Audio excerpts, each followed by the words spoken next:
circumvent or hinder or control the firm resolve of a determined soul. I am a determined soul. I know I have control over my destiny. And I have a few stories for you this morning that illustrate my tenacity and my perseverance to have achieved what I have wanted to achieve.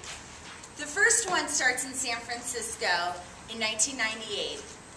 I had just finished being a high school secretary for a couple of years and knew I needed a little bit more challenge in my life than making Xerox copies and assisting the administration.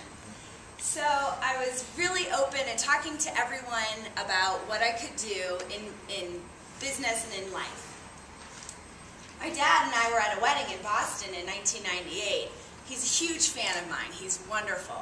And he pulls me over off the dance floor and he's like, "Sarah B, come over here. I've met this guy. His name's Peter Doyle. He's a president of radio sales. They're hiring." I'm like, fantastic. Gives me his card, and I email him when I get home, Peter Doyle. I find out that their training program is in New York City for 3 months. Sounds fantastic. I apply, I get in. And then I ask him, "What's the job?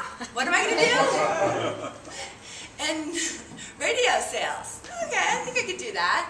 So I go to New York, September to December. Fantastic. Live in Manhattan. Put on my work suit, go to Grand Central Station every morning and walk to work.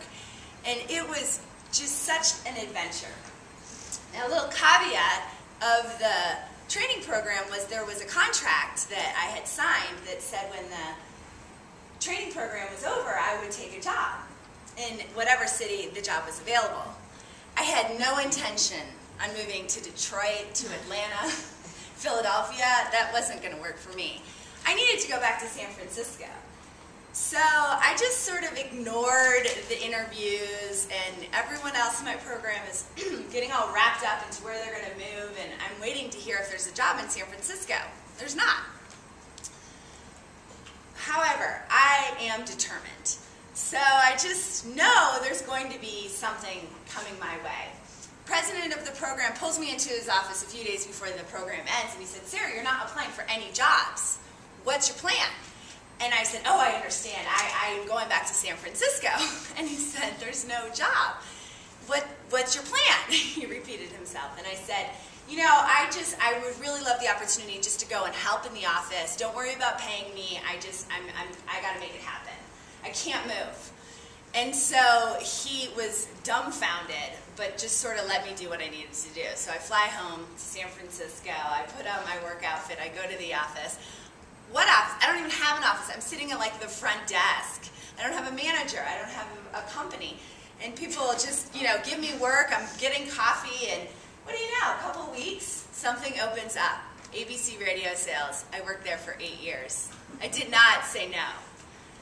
And if you think finding a job in San Francisco is difficult, try finding an apartment. 1999 now.